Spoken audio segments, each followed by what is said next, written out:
अस्सलामुअलैकुम नाज़रीन कराम, नई वीडियो में आपको खुश आमदीद कहते हैं। शहबाज हुकूमत का तजर्बा नाकाम हो गया है। इस्टेब्लिशमेंट सख्त मायूस है और ये प्रोजेक्ट बंद करने पर अब गौर शुरू हो चुका है।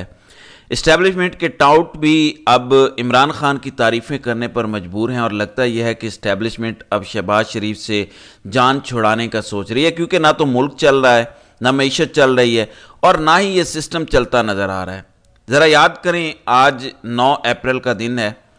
9 अप्रैल का वो दिन आज से 2 साल पहले जब इमरान खान की हुकूमत ख़त्म की गई थी।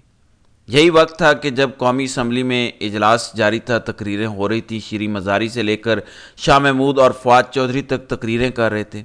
सारे ही घबराए हुए थे। उस वक़्त इस्लामाबाद की सड़कों पर एक अजीब सी कशमकश थी, सन्नाटा था।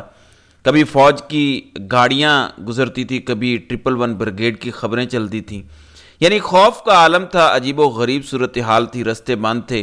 कभी हेलीकॉप्टर की परवाज़ें होती थी, कभी रूमर्स इस तरह की चलती थी कि अभी इमरान खान जनरल रिटायर्ड बाजवा को बरतरफ कर देंगे। कभी कहा जाता था कि अभी इमरान खान की हुकूमत ख़त्म हो जाएगी। यानी ये कशमकश चल रही थी, फ़ौज की गाड़ियाँ, हेलीकॉप्टरों की परवाज़ें, 111 ब्रिगेड की खबरें। फिर जैसे जैसे अंधेरा गहरा होना शुरू हुआ, फिर खबरें चली कि इस्लामाबाद एयरपोर्ट पर एमरजेंसी नाफिज कर दी गई है। ये हमने सुना। फिर खबरें चली कि इस्लामाबाद हाई कोर्ट खुल गई है। थोड़ी देर बाद खबर चली कि सुप्रीम कोर्ट खुल रही है। अब बताया जाता है कि वो जनरल हसन रिजवी ने ये अदालतें खुलवाई थी कि कहीं इमरान खान कानून ना तोड़ दें। तो खबर चल गई कि आज सुप्रीम कोर्ट भी खुल गई है। इधर से उधर काबीना का इजलास हो रहा है। साइफर को डीक्लासीफाई किया जा रहा है। असद कैसर को कहा जा रहा है कि खड़े हो जाओ, डट जाओ, मुकाबला करेंगे, हम इनके सामने सरेंडर नहीं करेंगे। फिर अचानक खबर चल गई कि असद कैसर ने इस्तीफा दे दिया है। फिर तो जैसे बस ही हो गई। फिर एक खबर चली कि वजीर आजम हाउस खाली हो रहा है। फिर एक खबर चली कि एक शख्स ने सिर्फ डायरी उठाई है और उसने अपनी गाड़ी खुद ड्राइव की और वो बनी गाला चला गया। फिर रात 12 बजे के बाद जब अदम एतमाद हो गई, अली मोहम्मद खान ने बड़ी मशहूर ज़माना तकरीर की और उसी वक्त बिलावल भुट्टो ने कहा कि वेलकम टू पुराना पाकिस्तान। नाज़रीन इकराम, वो दिन है, 2 साल हो गए हैं जब निकाल दिया गया इमरान खान को। तो कहा गया कि किस्सा ख़त्म, कहानी ख़त्म, इमरान खान ख़त्म शुद। अब इमरान खान का कोई नाम लेने वाला नहीं होगा। गालिबन उस दिन भी पहला रोज़ा था जब 2 साल पहले 9-10 अप्रैल थी। तो उस दिन अगले दिन 10 अप्रैल को पहला रोज़ा था। तो रात के तकरीबन 2 से 3 बजे का वक्त है। इमरान खान अपनी गाड़ी ड्राइव करके निकल चुके थे। रात 2-3 बजे फिर अजीबो गरीब मनाजिर नजर आए। डी चौक में लोगों का जमे गफीर निकला। पुलिस ही पुलिस थी। इस्लामाबाद में इससे पहले इस तरह की सूरत हाल किसी ने नहीं देखी। इस तरह का कल्चर उस वक्त नहीं था। इतनी पुलिस, इतनी रेंजर्स और गाड़ियां और हर तरफ नाके। जियो न्यूज़ के सामने लोग इकट्ठे थे, एहतजाज कर रहे थे। फिर अगले रोज जो 10 अप्रैल को रात को लोग निकले, वो बड़ी ही दीदनी चीज थी। बहरहाल आज उस दिन की याद आपको ताज़ा कराने का मकसद ये है कि इमरान खान को जब निकाला गया तो सोचा कि अब कहानी ख़त्म हो गई है, मगर लोग निकले। इमरान खान के तारीखी जलसे हुए, इमरान खान पर कातिलाना हमला हुआ। 25 मई से पहले हुआ 2022 में ही जब राना सनाउल्लाह ने वो लॉन्ग मार्च रुकवाया। फिर 9 मई को इमरान खान गिरफ्तार हुए। पहले से खबरें थीं कि इमरान खान गिरफ्तार हो जाएंगे, तैयारियां मुकम्मल थीं। हम सब ने देखा। फिर 8 फरवरी हुआ। पूरा मुल्क 80% लोगों ने इमरान खान को वोट दिया। कल भी मैंने आपके सामने खबर रखी थी सलमान अकरम राजा के मुताबिक कि पीटीआई अपनी 183 डायरेक्ट सीटें जीती है, बगैर किसी निशान के, बगैर किसी मेन लीडर के, बगैर किसी कैंपेन के।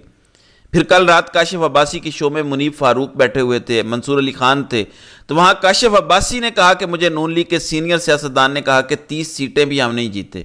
जिस पर मुनीब फारूक जो कि एस्टैब्लिशमेंट के तर्जुमान हैं, उन्होंने कहा नहीं नहीं, नून लीग वाले 17 से 18 सीटें महज जीते हैं, आप 30 ज्यादा बता रहे हैं। तो बात करने का मकसद यह है, वो जिसको घर भेजा गया था, जिसको कहा गया था खत्म शुद, जिसके बारे में कहा जाता था कि उंगली पकड़ कर लाए हैं, उसको इत्माद का वोट लेकर दिया है, उसको तो चलना ही नहीं आता था। आज वो अपने पांव पर खड़ा है। आज भी 80% पाकिस्तानी उसके साथ खड़े हैं, जिसको कहा गया कि खत्म शुद। और ये जो उंगली पकड़ के लोग चलाते हैं, जो इस मुल्क में फसाद की असल जड़ हैं, उनसे ना शहबाज शरीफ पहले चला, ना अब शहबाज शरीफ चल रहा है। अब मोहसिन बेग बहुत बड़ा टाउट सहाफी है। मोहसिन बेग कहता है कि जो एस्टैब्लिशमेंट करना चाहती थी इस इलेक्शन से, اسٹیبلشمنٹ وہ حاصل نہیں کر سکی۔ وہ کہتے ہیں یہ حکومت، سیاستدانوں اور اسٹیبلشمنٹ کے پاس آخری چانس ہے، جس مقصد کے لیے الیکشن کروائے گئے وہ مقصد پورا نہیں ہو سکا، حالات اچھے نہیں ہیں، لوکل انویسٹر نہیں انویسٹ کر رہا تو باہر سے کون کرے گا، لوگوں کی جان نکلی ہوئی ہے۔ یہ محسن بیگ کہتا ہے کہ دو وجہ سے الیکشن کروایا گیا تھا، ایک تھا سٹیبلٹی آئے گی، دوسرا یہ تھا کہ اپنی مرضی کی حکومت ہوگی، پالیسیاں اپنے ہاتھوں میں ہوں گی، انویسٹمنٹ آئے گی، سرمایہ کاری آئے گی، معاشی طور پر بھی عدم استحکام ختم ہوگا، یعنی سیاسی اور معاشی استحکام ہوگا۔ دونوں ہی مقاصد حاصل نہیں ہو سکے، تجربہ ناکام ہو گیا۔ انہوں نے کہا کہ سارے لوگ کہہ رہے ہیں چوری کا ووٹ ہے، مینڈیٹ چوری کیا گیا ہے، لہٰذا یہ کمپنی چل نہیں سکتی۔ پھر حامد میر نے تو قلم ہی توڑ دیا۔ انہوں نے کہا کہ اسٹیبلشمنٹ ان کو چلانے کی کوشش کرے گی، یہ جان چھڑوائیں گے، ان کو گندی گندی گالیاں پڑیں گی، اتنی گالیاں پڑیں گی کہ یہ برداشت نہیں کر سکیں گے، ان کو دورے پڑیں گے، لیکن اسٹیبلشمنٹ ان کو صحیح طریقے سے گندا کر کے چھوڑے گی۔ اب مقاصد کیا ہیں؟ ایک تو یہ سعودی عرب گئے اور سعودی عرب نے کہا کہ $5 ارب کا سعودی پیکج جلد پاکستان کو دیا جائے گا۔ اس کے ساتھ ساتھ جو پاکستان کے بینک میں سعودی عرب ڈپازٹ کرتا ہے، پہلے $3 ارب ہیں تو اب 3 کو بڑھا کے $5 ارب کرے گا، اور $5 ارب سے زائد کی پاکستان میں سرمایہ کاری بھی کرے گا۔ لیکن حامد میر کہتے ہیں کہ اس ہیڈ لائن کو غور سے پڑھیں۔ نیچے انہوں نے ہیڈ لائن بھی لگائی ہوئی ہے کہ سرمایہ کاری میں پاک سعودیہ تعاون بڑھانے کا عزم، تنازع کشمیر کے حل کے لیے پاک بھارت مذاکرات کی اہمیت پر زور۔ وہ کہتے ہیں کہ $5 ارب سعودی عرب سرمایہ کاری کا پاک بھارت مذاکرات سے کیا تعلق ہے؟ بھارتی وزیر دفاع کہتا ہے پاکستان میں گھس کے ماریں گے، اور دوست کہتے ہیں کہ بھارت سے مذاکرات کرو۔ کیا پاکستان کے معاشی بحران کی آڑ میں کشمیر پر ڈپلومیٹک سرنڈر کا رستہ ہموار کیا جا رہا ہے؟ یعنی کیا ہم کشمیر کا سودا کرنے جا رہے ہیں؟ جو عمران خان کہتے تھے کہ کشمیر بیچ دیا ہے، کہیں سعودیہ پیسے دینے کی آڑ میں ساتھ یہ شرط تو نہیں رکھ رہا؟ ابھی انڈیا ٹوڈے کی کل کی خبر تھی کہ سعودی عرب نے تو ہمارا ساتھ دیا ہے، شہباز شریف کا ساتھ نہیں دیا۔ تو یہ صورتحال ہے، ان کا تجربہ کامیاب نہیں ہوا، اور حامد میر کے مطابق ان کو گالیاں پڑیں گی، جو ایک الگ کہانی ہے۔ شہباز شریف نے اب اسحاق ڈار کو سینٹ کے اندر ایوان قائد مقرر کر دیا۔ پھر ان لوگوں کی حالت یہ ہے کہ ہر چیز میں عمران خان کو کاپی کرتے ہیں۔ یہ بھی لوکل فلائٹ میں گئے، لیکن انہوں نے جو لوگوں کے ساتھ زیادتیاں کیں، لوگ ان کو پھر ابھی سے گندی گالیاں دے رہے ہیں روزے کی حالت میں، کیونکہ جہاز نے جانا تھا پہلے جدہ، مگر جہاز پہلے جاتا ہے امریکہ، پہلے جاتا ہے مکہ۔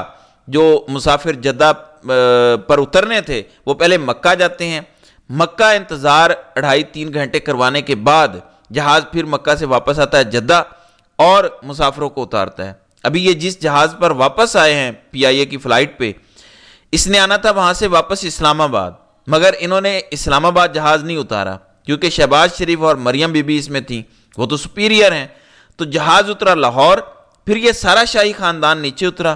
2.5 سے 3 گھنٹے بتایا گیا کہ لاہور ایئرپورٹ پر وہ جہاز کھڑا رہا، مسافروں کو باہر نہیں نکلنے دیا گیا کہ چلیں آئیں ویٹنگ روم میں بیٹھیں، لانج میں بیٹھیں، نہیں، وہ چیختے چلاتے رہے کہ خدا کے لیے ہمیں نکلنے دو، ہم گاڑیاں کرا کے اسلام آباد پہنچ جاتے ہیں۔ تو 3 گھنٹے لوگوں کو ذلیل کروا کے اس کے بعد ان کو اسلام آباد پہنچایا گیا۔ تو یہ ڈرامہ کیا گیا، اور اوپر سے کوئی معذرت بھی نہیں کی کہ ہم معافی مانگ لیتے ہیں کہ ہماری وجہ سے آپ کو تکلیف ہوئی ہے۔ لیکن عمران خان کی کاپی کرنے کے چکر میں انہوں نے سارا بیڑا غرق کر دیا ہے۔ ویسے طاقتوروں کو اب تک سبق سیکھ جانا چاہیے، اپنا تکبر اور ایگو ایک سائڈ پہ رکھنا چاہیے۔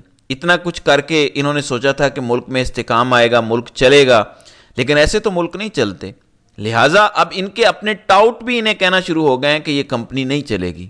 اور 9 اپریل جس دن عمران خان کو نکالا گیا تھا، اور آج کا دن، عمران خان کی اس سے بڑی کامیابی کیا ہوگی کہ ان کے اپنے مخالفین کہہ رہے ہیں کہ یہ تجربے نہیں چلیں گے، اور انگلیاں پکڑنے والے اب خود انگلیوں کے محتاج ہیں، اور ہر کوئی اس وقت ان پر انگلیاں اٹھا رہا ہے اور ان کو برے طریقے سے ایکسپوز اور ننگا کر رہا ہے۔ تو ناظرین اکرام، آپ کی اس ویڈیو کے حوالے سے کیا رائے ہے؟ آپ اپنی رائے کا اظہار کامنٹ سیکشن میں ضرور کیجیے گا۔